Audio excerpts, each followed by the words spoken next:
Excellent way to open the show, Andrew. Yes. A little sip of your coffee. Welcome to episode 31 of Auto Off Topic with the always obnoxious Andrew sitting across from me. Yes, I'm your other host, Andrew. Let's see. Wait, you're the other host, Andrew? I didn't introduce myself. Oh, So you're the other host to my other host. yes. I'm Brad, for those who don't know. Always a pro show here. Yeah, never a pro show. Anyway. To be pro, you got to be paid, right? Yeah, How it technically. works? Yep. Yeah, so we have an excuse. We don't get paid, so it's No, cool. we don't. Always, never a pro show because we don't get paid, so we can do whatever Nope. the hell we want to do. Nope. In fact, that's why the dog is down here licking my back right now for some reason, because it's not a pro show. I'm going to take off his collar before he makes noise. Okay. There you go, Enzo. All right, go lay down, buddy. Anyway, He won't make noise. so, don't have a lot going on. I did get to watch most of the Indy 500. I kind of washed my truck at the same time and had it on the radio. Okay. Oh, I didn't even think about listening on the radio. Yeah, well, I have this little internet radio thing. So I was like, I usually listen to like an endurance race on it if I need to go do something else that's not in front of the TV. I was like, I must be able to find the Indy 500 on it, and I just kind of searched it, and sure enough, because I watched the green flag drop, and then I was like, all right, I got to wash the truck. It's nice out, and I put it on the radio, and in that time frame was when they had that massive Scott Dixon crash, because it was only like 50 laps in. Yeah, it's pretty early on. And then, because I was listening to it, all of a sudden it was a red flag. I was like, all right, what happened now? Yeah, I did not actually watch the race because we have done the cut the cable cord at our house. So I'm still getting used to just having internet, no cable. I don't think I like it because I am missing events like this on television. So we may there's wind up going back to Internet radio. it. Yeah, I don't know, we'll see. We'll figure it out. But anyway, Like Radio Le Mans is pretty good. I didn't see it, but I happened to check my Facebook feed or something right after it happened, and a bunch of people, because, you know, all of our friends are car people, were posting about the ridiculousness of what had just happened. So I did get to see it pretty much right after it happened. So I mean, it is pretty crazy how stout those cars are now. yeah, but there's that one Yeah. area that you just can't do anything about. Yeah, I don't know why they still have. I mean, really, just give up on the open cockpit of the car. Just Well, I think it's kind of a catch-22 at the same time. I Because if you understand have a little closed-in cockpit and something happens inside that cockpit, then there's that much extra effort to get out I of the guess car. just Like the fire, for instance. It's a lot harder to get out of the car if you're in like a little yeah, bubble. ejecto seats.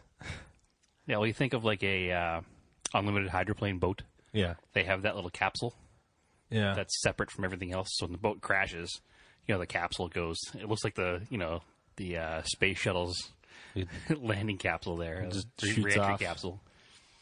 So there's options like that way with those, but it's just tradition at this point. I don't think we're ever going to see a closed cockpit IndyCar or a closed wheel IndyCar. Yeah, I haven't watched an IndyCar race in so many years. Well, I watch the Indy 500 usually, and that's about it. I don't realize how different the cars look now with all the weird They're aero. almost closed wheel now, so Yeah. wide. Well, I don't know. Regardless, it wasn't. I mean, to me, I don't know much about Indy racing, and it just, I don't know. It didn't seem that exciting to me. Like there's some good races. passing going on, but There's a lot more passing than there is in F1. yeah, I know there wasn't a lot of pit stops because there was such a big red flag and then so many caution laps. Yeah, there was a lot of wrecks, I guess. It wasn't a Yeah. normal event. So, but regardless, I watched to the end, and now I feel dumb because Quick, who won? I didn't write. It was Taturo Sato. I don't know how to pronounce his name, but you're on the right track. Yeah. He's driving a Honda, right? Yes. Yeah. A Honda that didn't blow up because a bunch of them blew up. The one Honda that didn't blow up. Yeah. Blow up on the race. I don't know if it was the one Honda, but a number of them blew up. Honda does not have the best history with Indy cars, I guess. Again, not a huge IndyCar person, so I'm not like... It was kind of neat to see the F1 driver, Fernando Alonso. Yeah. See, I don't watch F1 either.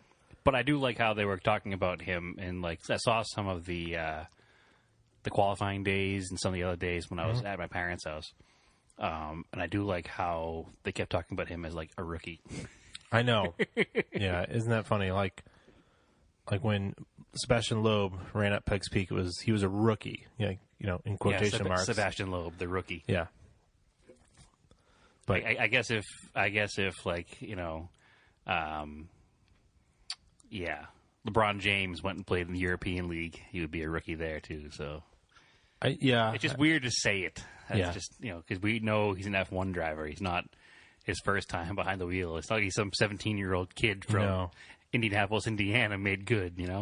And he was doing pretty well, and then he's coming down the front straight, and the car just went poof. Like, you just hear the engine just popped because they're running at like 14,000 RPM or something crazy. Constant, pretty much. Just, these things do 230 plus miles an hour. Yeah. They're ridiculously fast. That track is 2 miles?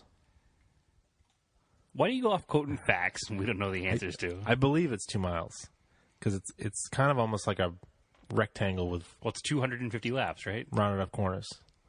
It was 200 laps. So it's more than 2 miles. Okay. Because then it would be the Indy 400. So it must be 2.25 mile. I know it's not a... it's not like a traditional, like a oval, like Daytona or something, a tri-oval. It's like an actual, like, rectangle. I mean, it's what you would think of when somebody, like, drew a racetrack. It's just like a square with rounded half corners. 2.5 miles. Yeah. And of course, maybe you don't know this, maybe you do. It was originally paved with bricks, and that's why it's called the Brickyard, nicknamed. And that's why they have you kiss the bricks when you win, because they left part of the start-finish line. I believe they moved it. They used to actually have the start-finish line on the track, I think, was bricks. I think they've moved it now. It's just in the pit lane. Seriously? Yeah, I don't think they have the strip run up in the track. Because they used to have a 3-foot wide section, hence the yard of bricks for the Brickyard. And I was never sure. And again, now here we are talking about facts we don't know. Yeah. Was it the Brickyard because it was a whole entire track of bricks, or was it named the Brickyard only when they kept it back to the 1 yard of bricks to start with? No, it was a Brickyard because it was filled with bricks. Okay. And then that makes sense that they would do that. I didn't know that story. That makes sense, the little semantic thing, or the little cinnamon thing. Cinnamon? Cinnamon. Synonym We're thing. off to an awful start today. You started with the bubbly drinking of your coffee, and you ruined it for all of us. Whatever. I'm actually going to look on the internet at this moment in time. To figure out. So while you do that, yes, I thought for years the reason why they drank milk afterwards was because in the early days when they ran open-face helmets, all the oil and grease would get all over your face, and the milk would help wash you off at the end for the winner. But apparently that's totally not true. Like, I don't know where I got that from. Like, some rumor somewhere. Rumors before the internet. Yeah. Apparently... But you did used to get covered in grease and tires and... Yeah. I mean, my grandmother and grandfather used to go every year. Yeah. And they have stories. My grandmother always told stories about how, you go down near the fence and your face would be black by the end of the race. Yeah. Just being in the stands. Yeah. No, I believe it. And then... Which actually, we'll have to have my father on at some point because he knows the history better than I do. Yeah. My grandfather knew a lot of the car builders. Yeah. And my grandfather used to be involved with race car building back in the 40s. So I'm going to have to talk to my father about exactly what was going on. But I have some interesting pictures that actually we should probably put up when we have my father on of my grandfather at the racetrack, talking to other famous race car builders of the time. So, unfortunately, my grandfather was not a famous race car builder because that would be, we'd have a cool history there. But he rubbed elbows with them at least. I know that much. There's a few degrees of separation there. Not very many at all. No. Like, I have pictures of him with people that were pretty heavy in the, 30s and 40s race car building. Yeah, it was always a big deal race. Oh, yeah, 100%. I think people, even before there was probably an Indy car circuit, I think people would spend all year building a car just to win the Indy 500. One race. Yeah, it wasn't part of any series for a long time. Mm-hmm. It started as its own thing. So, back to the milk. And you're like, well, anytime you do anything like strenuous and you're hot, literally the last thing you reach for is milk. Right. As you always quote in the famous line from the movie Talladega Nights. No. What? That's Anchorman. Oh, Anchorman, sorry. Same actor. I'm thinking race cars. Yeah. Spouting off wrong facts again. Yeah. We just packed this one in, Andrew. Sorry. No. Milk was a terrible choice. Exactly. So damn hot. Milk was a terrible choice. So damn hot. Yeah. So anyway, there was a driver, and this is right from the Indianapolis 500 website. They explaining it away. Lewis Meyer regularly drank buttermilk to refresh himself on a hot day, and happened to drink some in Victory Lane as a matter of habit after winning the 1936 Lewis race. Meyer was a gross human being. Of all the types of milk to drink, you're like, man, it's really hot outside. I go for a glass of buttermilk. I would like a nice melted stick of butter. Just buttermilk. Just to wash down the sweat. Ugh. What an awful, awful thing. I remember once I left the gym. Yeah, believe it or not, I have gone to the gym in the past. Yeah. And I stopped at Dunkin' Donuts and got a coffee, and I nearly puked and I drank it. I was like, that was an awful idea. I shouldn't be drinking a coffee right now because it was full of, milk and sugar, and it was just gross. Yeah. So I can't imagine just finishing a 500-mile race when it's 80 degrees out and it was hundreds of degrees in the car. Well, and you jumped out and you're in your khakis and T-shirt. Yeah, I guess it just felt right. Yeah. What do I normally do now? I drink buttermilk. Somebody bring me a buttermilk. So anyway, how did it become a tradition, Andrew? Apparently a milk executive for the Milk Foundation was so elated that he saw a man drinking milk after this famous race, they decided it was a marketing, it was a way to market milk. So he made sure that afterwards, it became a tradition. Of course, it says between 1947 to 55, milk was apparently no longer offered.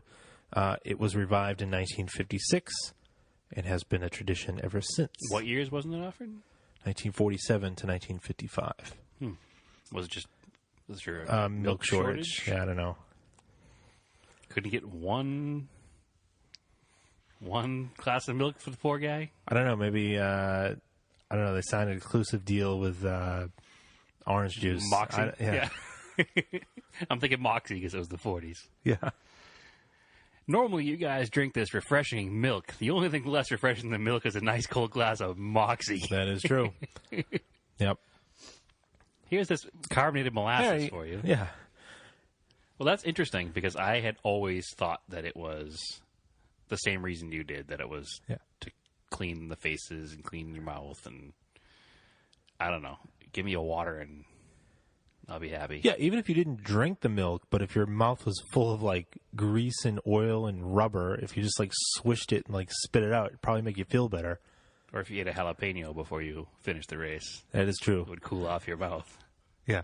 I have no idea. This is a very weird thing. Because most racing events are like a champagne. Yeah. So. Or like a Gatorade. I mean, they didn't have that back then. There was no Gatorade back then. Yeah, no. There had to be some kind of equivalent at the time to a Gatorade. Moxie. Yeah. I don't even know. I don't know my popular drink history. I guess. Oh, maybe 47 to 55. Maybe it was Coca-Cola. Who knows? Yeah, I have no idea. So strange. But it's become a tradition, and I guess hey, if you win the damn race, just drink the milk because it's kind of cool, and then you just dump it over the rest of yourself. Yeah, that's true. I don't understand dumping it over yourself either, because it's milk. No, why? It's just gross. Why is milk? Why do people feel like milk is gross? It's just gross. If it's ice cold, milk is fine. But then you're covered in milk. So it's mostly water. Skim milk? I'm sure it's not skim milk. Well, you have your choice. You can pick whole, skim, or 2%. Okay. I would pick skim. Listen. Because I am... If I had just won the Indy 500... little weenie man, and I drink skim milk. I would dump milk all over myself. Yeah, I guess I would too. I guess at that point it doesn't matter. You just go with the tradition. Yeah. Get a milk steak with the side of some jelly beans. Milk steak. Who was the one driver that did not drink the milk? I hope you looked that up because I cannot remember their name. And now you're looking it up? I was trying to think it, but I was hoping that we could... I was typing? Researching? Yes. Researching? I don't know who it was either, but somebody did. I think it was on the Wikipedia page. You know how hard it is to find a Wikipedia page on the fly? page is easy, but looking through the page is hard. It's like the third result, and then I think it was at the bottom. Yeah, well, one person did not. Anyway. And it was a big deal with Middle America. Yes, because he snubbed The milk farmers. all the milk farmers. And I can't remember his name because he owned, I said Orange Juice Farms earlier. And we laughed at you. No, Orange Groves. We pictured him swimming around at his orange juice rivers. It's lakes of orange juice, which to me, orange juice is also disgusting. I hate it. It's so sugary. Like, of all I things still think to it's a drink, better choice than... it's so sugary. I And still it's think so it's a better acidic. choice than milk at the end of the race. I think I'd rather have milk. Emerson Fittipaldi. Oh, you were right. Yes, I guessed Emerson Fittipaldi, and he told me I was wrong, but it was Emerson Fittipaldi. All right. I guess the only way we have to go. We'll have to go do some kart racing, and then we'll just chug milk afterwards. Except kart racing around here happens in Maine, where it's cold, so it's not... Not in the summertime. Yeah, I guess. Emerson Fittipaldi in 1993 did not drink the milk. He drank the orange juice. Oh my God, scandal! Big time scandal. But Emerson Fittipaldi was a pretty low racer. Maybe we should look that up later. But maybe did like someone hand him the milk and he like slapped it away? I don't know, I'm going to find the video later on. We'll have to post the video up. Get on the that Facebook outta page here. if we can find it. Just like slapped it away and then chugged orange juice right in front of him. I could picture that. Or like started to drink the milk. It was like, no. And he shook his hand Threw it back in the and ground forth. and smashed it. I have something better than this. So anyway, that's been the tradition since 1936, with a slight break, and then again starting in 1956. Yep. So that's pretty awesome. I did not know that. Nope. Happy to have learned that. You've taught me something new again. Yes. So, and the race was this past weekend, as the other tradition is that it's always Memorial Day weekend. Yes. Which for some reason in my head I thought it was Monday. No, it's always not. on the It's Sunday. on the Sunday. It's the Sunday of Memorial Day. I don't know. Whatever. Anyway, what else is going on in racing this week? There is GRC in Thompson, Connecticut, which seems kind of neat. Like Global Rally Cross. Yes. Was uninitiated. Maybe might take a run down there.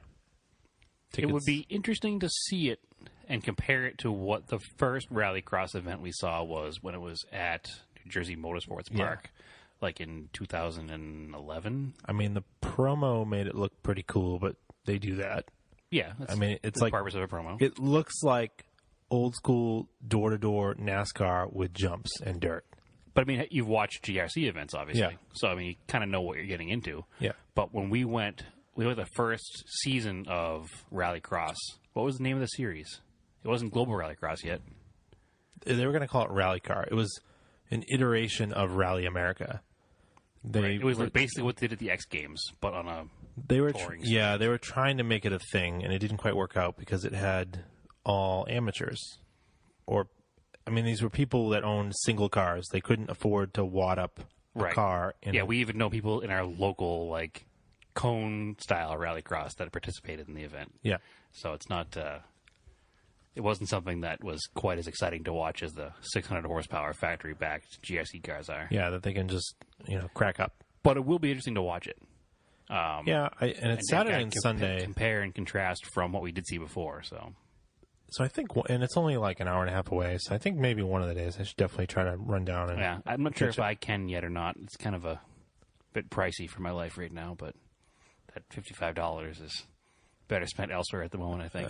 We'll see what happens. It does seem pricey for what it is. It could be super exciting. I don't know. Is there any kind of supporting event with it, or is it just a GRC race? I think it's just that. See, that's the thing, for like $65, you can usually, on Memorial Day, you can go to Lime Rock and watch a bunch of races. Yeah. And then kids get in free at Lime Rock. So... Yeah, they give you a whole $10 off for kids at this place. Yeah. It's like $45 for kids. Yeah. So there's another reason maybe not go, because I'd bring my daughter, and now I'm spending $100. She won't really enjoy it either. No. So we'll see. Maybe. Yeah, that's a maybe. Then STPR, which is the Susquehanna. Yeah. Trail Pro Rally. Yep. That's Pennsylvania, right? Yes. That's this weekend as well. That's in Wellsboro, yep. I can see already a bunch of teams are heading down there. Yep. I shot it last year. Unfortunately, I couldn't get down there this year. So maybe I'll get my rally fix again by going to GRC. I'm trying to think what else is going on. There's some drifting going on, like local drifting. New Hampshire? Yeah. Is that put on by... That's Club Loose North. Okay. That's only like $10. Oh, you got to pay to watch that now? Yeah, you've always had to pay. I thought it was in the front parking lot, like where the motocross No, was. it's in the back. Oh, okay. I was unaware. I've never actually gone and seen it. Maybe I'll have to go up and do that then. Yeah. $10 is more reasonable, and that's only an hour and a half from home, so Yeah. maybe 2 hours from home, but depends. That sounds good. So, Can't think of what else. I think that's all the racing that we would be interested in that's going on this weekend. yeah, I'm sure there's a NASCAR race somewhere. Yeah. Although, interesting NASCAR rumors. What's that? I did hear that Charlotte Motor Speedway, I guess they're going to be building a road course in the middle of Charlotte Motor Speedway. And they're going to do the Charlotte race is going to be a road course race instead of an oval race. So, and I've always said one thing NASCAR needs is more road course races. So it's strange to me that they would build a new road course when it seems to me that there are plenty of road courses they could use that already exist. Yeah. They don't run NASCAR at Road Atlanta, Road America, Circuit of the Americas. All Yeah, those 'cause you places just seem like need- they could. I mean, there's a lot of road courses, but not all of them are set up for spectators. But there are some No, but large the three ones. that I just listed are. They are set up for spectators. So, yeah. So it's I kind don't know. of a weird... And there's a lot of spectator tracks that they don't use for NASCAR that they could. But, I mean, whatever. More road courses are always welcome in NASCAR, so because I only usually watch road course. I watch a little bit of ovals during the year, but I try to make it a point to watch the road course races. I immediately forgot after Daytona. Well, exactly. It was like, all right, I'm all jazzed up for Daytona. And then I just completely forget about NASCAR until I hear, oh, they're going to Sonoma. I'm like, all right, cool. Well, I guess there's been some weird rules changes this year, and they're changing like weekly to try to make it work. Oh, And yeah, the stage things? The drivers have been very confused, basically. Oh, all right. There was a radio broadcast with one of the drivers. I forget what driver it was, but he was basically being like, I don't know what's going on. Like, what do we do now? Like, is the race over? We have more to go? Because there's all kinds of weird stages. They stop the race, make you change tires, make you not change tires, make you change something else, make you not change something else. Make it 3 stages in some races, 2 stages in some races. One of the last races, they changed last minute. It was going to be 2 stages, then it became 3 stages. And I'm just like, I don't know what's going on. So I don't really know. I haven't been following it because, again, I don't have cable anymore. So it makes it hard to follow all the stuff that you would have normally wasted your weekend doing. And I had to find other ways to waste my weekend. Well, regardless. Speaking of wasting weekends, Yeah. Project Cars. Getting What the do you got going updates. All we did was, because I've got kind of the front of the Montero pulled apart, I get to the oil pressure sending unit for the gauge easier. This is obviously the 99 This is the 99 that Montero. We're still trying to figure out the noise and trying your hardest to not let it be a bearing. Yeah, I'm crank bearing. alternative facking it, I guess. Yeah, exactly. And maybe. I don't Crank know. bearings are bad, very bad. Yeah, we'll see. Something simpler is easier. Anyway, we hooked up the oil pressure gauge and started it because I can still start it. I just have the accessories unbolted. It had 60 psi oil pressure at like a fast idle, And cold what fast is idle. the spec supposed to be? That's the thing. The specs are not in the source manual. That's weird. 60 sounds good, though. Yeah, it was pretty good, and it wasn't really like wavering or anything. So it actually sounded a little bit quieter with the gauge hooked up. And I have a theory about that, but I got to figure it out first. Do you have a wild and crazy theory that you're willing to put out there and sound foolish if it's not true? Or you just want to wait? I'll wait. All right. Don't make fun of Andrew for getting his theory wrong, basically. No. Well, it's a theory, so it can be wrong. It could be right. Right. All right. Maybe did. Well, the oil pressure gauge on the dash doesn't read until you raise revs up. Like it just reads 0, like flatline. Yeah, which I noticed when I first started it because I panicked. Yeah. Because it had 0. I was like, I bet the gauge is broken. Yeah. So then, clearly it has oil pressure. So I was like, I wonder if 60 psi, actually. I a low oil pressure situation where it can bleed off will increase your bearing clearances. So Okay. It's an out there theory Oh, yeah. that if the oil that's being fed into the sending unit is bleeding past the diaphragm that's inside of it, that triggers the electrical signal, you're losing pressure to a point. Like, it won't have total, but you're losing some pressure, like some amount of psi, and maybe that's enough to make it noisy. Even if that is the case, Yeah, and I'm stressing even, yeah. wouldn't that drop in pressure across the crank cause damage potentially anyway? No, there's still oil there. They're just moving. There's no metal bits in the oil. That's the thing. Right, because you drained the oil and there was no... No, I haven't drained the oil. I just the oil you can see. Yeah, well, you keep pulling the dipstick and there's no metal flake on it. So No shininess at all? No. Like when you're grenaded, it was like metallic paint. That was pretty epic, though. I mean, that was a lot. Yeah. That was a very obvious... That was like a spun bearing. That was like Yeah. it ran out of oil at one point. Not during my custody. No, it ran out of oil. And not during Jeremy's either. No, He it just was put that unknown bottom end in it. Previous owner. Yeah. Ran it out of oil. Some guy will just call hack. Yeah. Ran it out of oil. Yeah, exactly. So anyway, there's that. Hopefully I can figure out some stuff over the weekend with the 99. However, the next thing I'm going to do is the 89 has developed a radiator leak that I talked about last week. Yep. So I rinsed off the radiator with the hose to make sure it wasn't like residual like water that got in there from driving the truck in the rain, because it's been raining a lot. Mm-hmm. I rinsed it off, then I drove it to work. Looked, it was dry. Come out of work, it had started raining again, so the ground was wet. But then today, after I drove it to work and then went to leave for lunch, it was a very dry day. Underneath was a pretty good sized puddle of coolant. Like, it's just dripping off on one side and then down onto the ground. It's definitely coming out of the radiator. Yeah, and it's not from... There's no hoses on that side. Okay. Because I thought I needed a radiator at one point in my Montero, and it wound up being at the expansion tank. It had like a crack in the bottom of it. So when you shut it off hot, the coolant would go into the expansion tank, and then it would run down the fender well on the ground. So No, this is the opposite side. okay. Just a thought. And then I was like, all right, that's not so great. And then I drove like 10 minutes on the way home to stop and get lunch. And I come out of the place, and there's like the same size puddle that was there. After like a 10-minute stop. Yeah. I was like, that's not good. So it's when it gets pressurized that it's spewing out of somewhere. Yeah. But it's not bad at the moment. So like I can still drive it around. Just don't go far. Yeah, I'm going to basically drive it to where I work on it. And then I'm going to pull the radiator, because that's what's going to happen. You'll be driving along, it'll burst. Yep. And then it'll just ruin everything. So Then you'll have my Montero issue. yeah. So we're going to just have it rotted and cored. And That still has an original metal tank.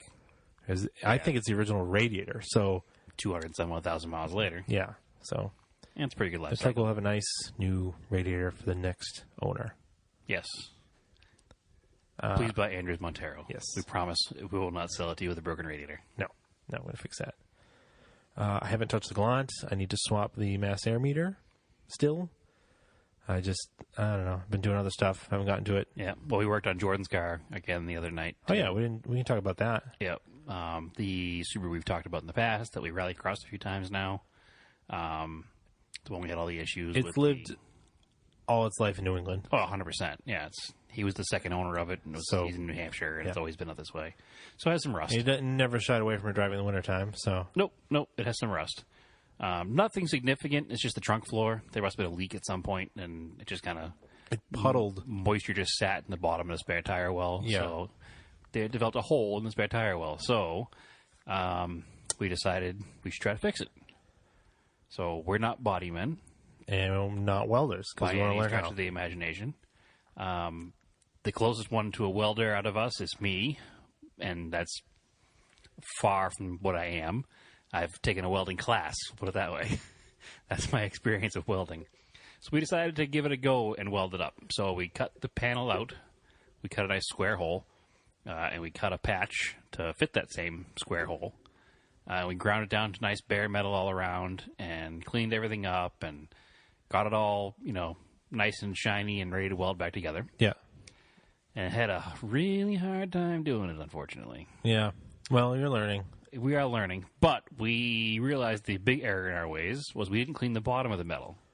Yes. And there was a rubberized undercoat on the bottom. So what was happening was every time you would strike an arc, when you'd make the weld, it would instantly melt that rubberized undercoating and it would draw it into the weld.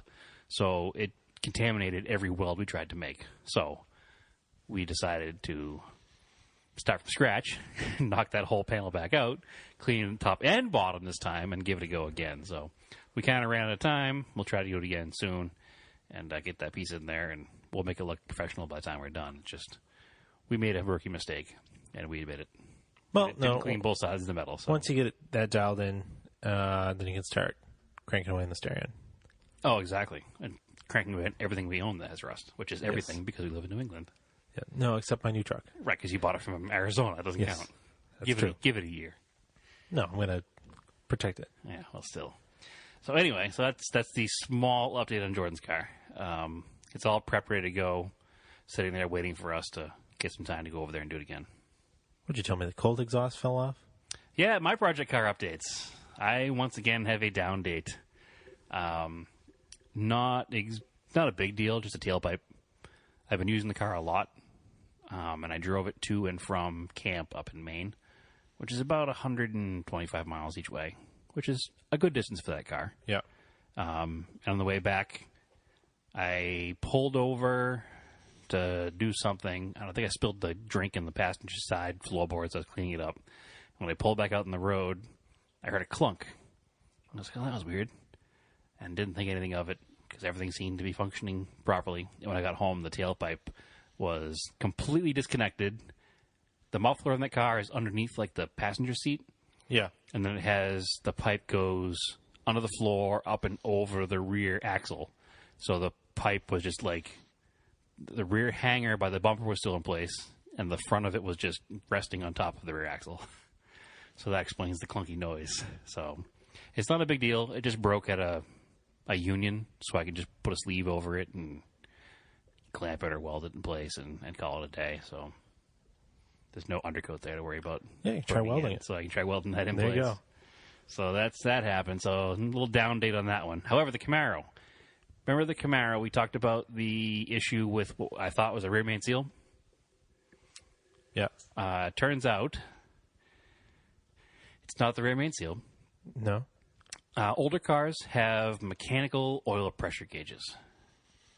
So they have a feed of oil, hot engine oil, that comes out of the engine and runs through a little hose into your dashboard. Well, this car has the gauge pack. Yeah, it's an SS with the factory gauge package on the center console. Yeah. So it's got 4 gauges in the center console. It's got a fuel gauge, amp meter, temperature, and voltmeter, temperature and oil pressure. Yeah. They're all mechanical gauges because it's a 68 Camaro. Yeah. So the mechanical oil pressure gauge literally has hot engine oil pumped into the interior of the car. Mm-hmm. So, thankfully, the piece of it that broke was on the engine side. Oh. So a piece of the hose broke, and what was happening was the oil was running down the bell housing. Oh. So it looked like it was pouring out of the bell housing in the back of the car, so we thought it was the rear main seal. How'd you find that? You just traced that up? We looked at it, because we kind of said, wait a second, there's a lot of oil pouring out of this. Either the rear main seal just fell off completely. It's not like seeping. And clutch wasn't slipping. Well, I never drove it. Oh. I shut it down because it was pouring out that much oil. Yeah, right. With a lot of oil was coming out of it. Yeah. So we never drove it. We shut it off, and we just pushed it back in the garage because it happened right in the driveway. Yeah. So we just kind of followed it up and saw the line had just, with age, I mean, it's 1968, so it's old, brittle hose. That's a rubber hose? It's like a plasticky rubber kind of. What if you get like a little silicone hose in there that's rated for oil?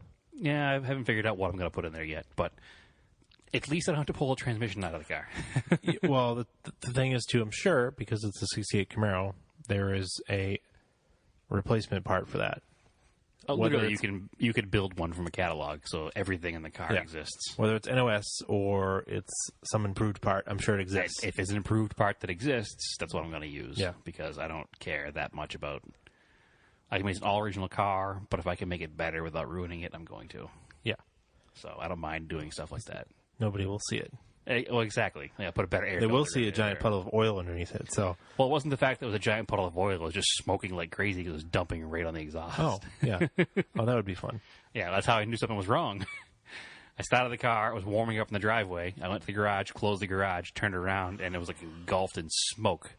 So immediately my head was like, oh, my God, my car's on fire. Thankfully, it was not. It was just oil. But I immediately shut it down and pushed it in the garage. And I'm a little ticked because the thing's so simple, and I parked the car in like June of last year or May of last year. I never drove it again because I was just frustrated with it. Just never looked at it. Mm-hmm. So I missed a whole season of driving it. But well, there you go. Life goes on. Live and learn.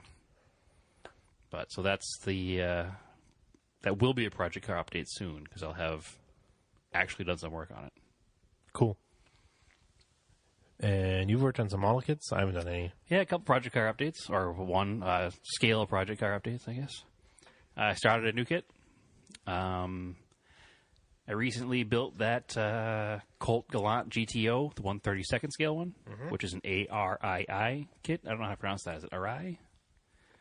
RI? Sounds like it. RI? I don't know. And I've never built one of the 1/24th scale kits. So I went down into my ridiculous stack of model kits in the basement. And I found a 1/24 scale 72 Skyline sedan. 72 Skyline is the Ken Mary style. Mm-hmm. So it has it's a bigger than the first generation. It's like second generation Skyline, basically. Yeah. They call it that because of the ad campaign had Ken and Mary. Yeah.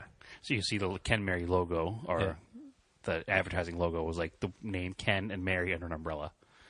So anyway, I decided to build that. I took it out. I painted it traditional Skyline color, like off-white.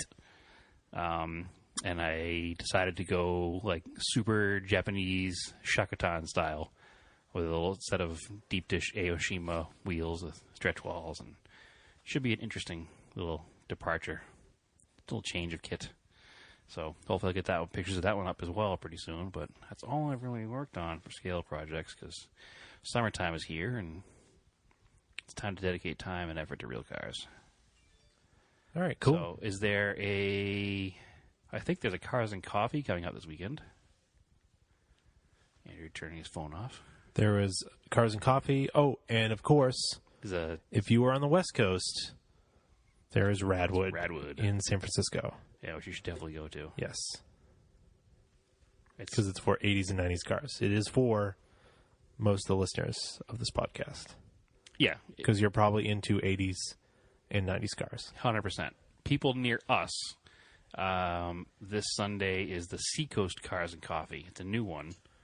That's supposed to be the big one, right? It's supposed to be a big, big one, yeah. I mean, I don't know how many people are definitely going. I think it's like 500 people said they were going on the Facebook page, but it's supposed to be pretty good, pretty big one. It's at Portsmouth, New Hampshire, at the Cinemagic, in the parking lot of Cinemagic. They're going to have coffee and everything there. So I don't know who's going to make the coffee or who's going to bring the coffee, but it's actually hosted at the Cinemagic parking lot, and it's authorized by them. So that's good.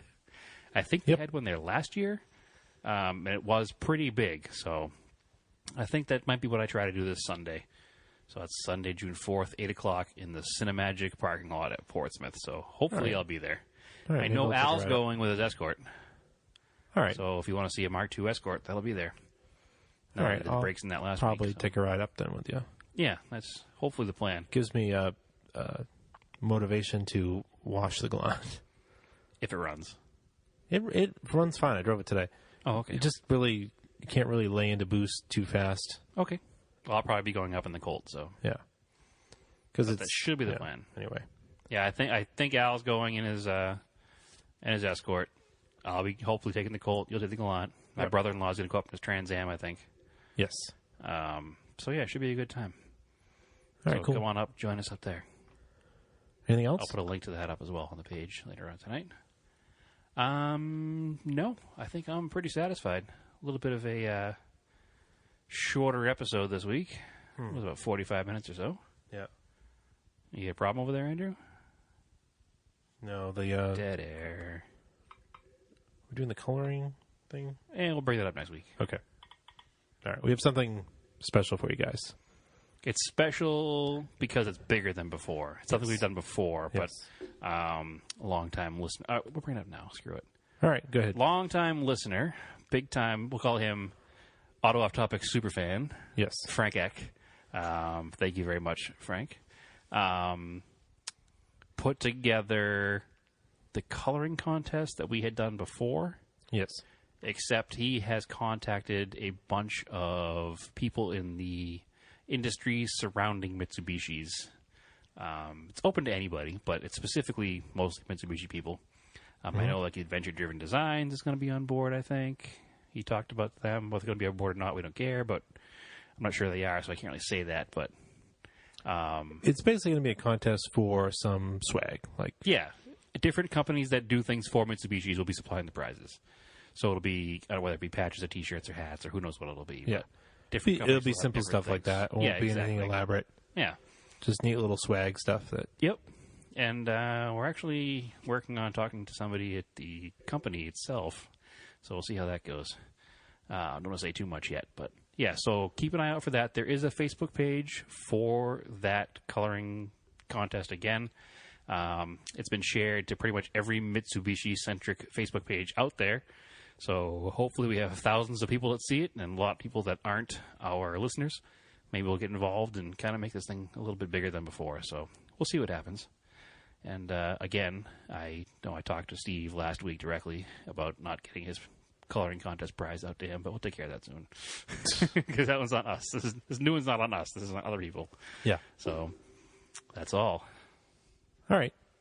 As always, this podcast has been brought to you by Vintage Imports of New England, Vine, VintageImportsNE.com, Vintage Imports of New England on Instagram and Facebook. If you have any questions about buying, purchasing, maintaining, selling, transporting, appraising an old car, and you want some guidance in that, please feel free to send me an email. It's brad@vintageimportsne.com. Awesome. You can follow the podcast on Facebook, Auto Off Topic Podcast. You can follow it on Instagram, Auto Off Topic. You can follow me on Instagram at Race and Anger. You can email us complaints, compliments, questions, autoofftopic@gmail.com. How about you, Brad? You can find me, as always, on my personal Instagram of TSISS350. Right. And as always, keep your cars analog.